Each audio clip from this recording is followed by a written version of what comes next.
Hello দর্শক মণ্ডলী, আসসালামু আলাইকুম। আজকে আপনাদের দেখাবো আমাদের এই চাচার রসুন চাষের অভিজ্ঞতা। চাচা, আপনি কত বছর ধরে রসুন চাষ করছেন? 3-4 বছর। 3-4 বছর ধরে রসুন চাষ করছেন। হ্যাঁ, এরকম রসুন হতে কতদিন সময় লাগে? তাও 3 মাস, 3 মাস। 3.5 মাস লাগবে। তারপর আপনার যে রসুন চাষ, এটা করে কি আপনি খুবই উৎসাহী? হ্যাঁ হ্যাঁ, খুবই উৎসাহী, হ্যাঁ? তবে এইবার উন্নতি বেশি হয়েছে। যাক, আলহামদুলিল্লাহ। চাচা, তাহলে আপনার রসুন উঠতে আর কতদিন সময় লাগবে? আর ওই 4 মাস, 3 মাস।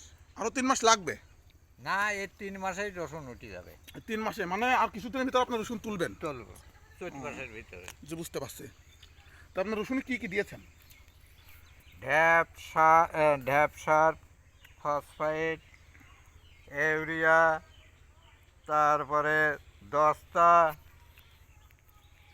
এগুলো দিয়েছেন? ডেঙ্গু দস্তা। এত বড় চাচা, আপনি কি এত বড় লাঙ্গল দিয়ে রসুনগুলো কি মানে কিভাবে কি করছেন? কিভাবে সম্ভব? এত বাধা রসুন, এত বড় আঁকড়ো, মানে এত বড় নিড়ানি দিয়ে কিভাবে নিড়াচ্ছেন আপনি? এই তো এইভাবে দাঁড়া পড়িয়ে নিড়িয়ে নিয়ে যায়, সেই জন্য খুবই কষ্টকর বিষয় এটা। হ্যাঁ, এত সুন্দর বাধা রসুন।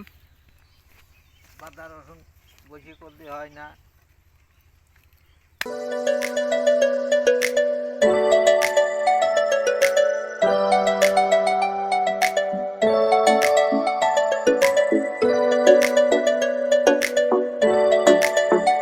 দর্শক মণ্ডলী, আপনারা দেখুন, চাচা রসুন অতিরিক্ত ভালো হয়েছে। এরকম রসুন মাঠে নাই বললেই চলে, খুবই বিরল। খুবই সুন্দর একটা রসুন চাচা উৎপাদন করেছে অনেক কষ্ট করে। গত 3 মাস ধরে খাটছেন এবং সামনে আরও 1 মাস যাবত, চৈত্র মাসে রসুনটা উঠবে। এখন ফাল্গুন মাস, সামনে হয়তো আরও 1 মাস কি 1.5 মাস খাটা লাগবে চাচার এই রসুনের পিছনে।